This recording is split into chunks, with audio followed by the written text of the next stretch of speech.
Kasabay ng last-minute Christmas shopping, ang traffic. Kumustahin natin ang sitwasyon sa EDSA Quezon City sa live report ni EJ Gomez. EJ?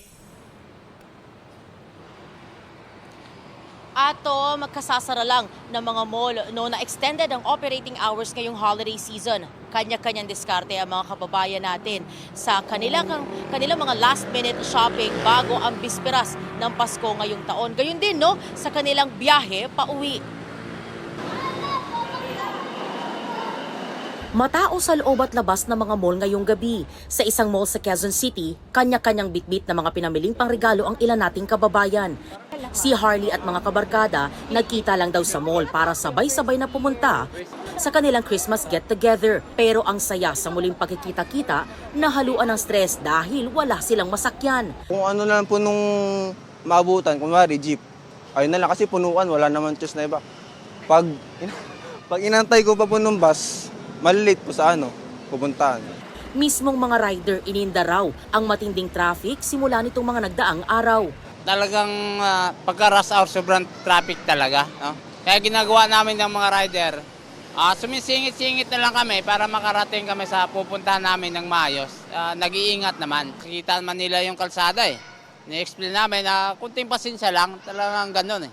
Kwento pa ni Ariel, bagamat marami ang nagbubuk ngayon ng masasakyang motorsiklo, halos tabla lang din daw ang kita nila dahil sa tagal ng oras nila sa kalsada at lakas ng nakukonsumong gasolina.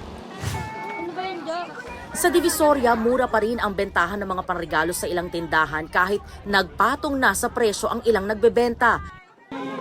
Kahit umulan, tuloy ang pamimili sa hile-hilerang tindahan ng iba't ibang gamit, pakyawan ang benta ng mga murang laruan. Sa Villalobos Street sa Quiapo, dagsa naman ang mga namimili. Hamon naman ang pinipilahan sa Palangka Street.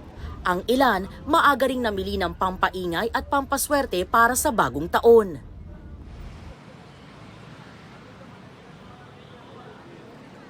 Atom, just an hour ago, no, mabigat ang daloy ng trapiko dito sa kinatatayuan namin sa kahabaan ng EDSA dito sa may North Avenue. Pero ngayon, napasado alas 11 na ng gabi, wala na tayo nakikita mga motorsiklo na sumisingit sa kalsada dahil medyo lumuwag-luwag na ang daloy ng mga sasakyan.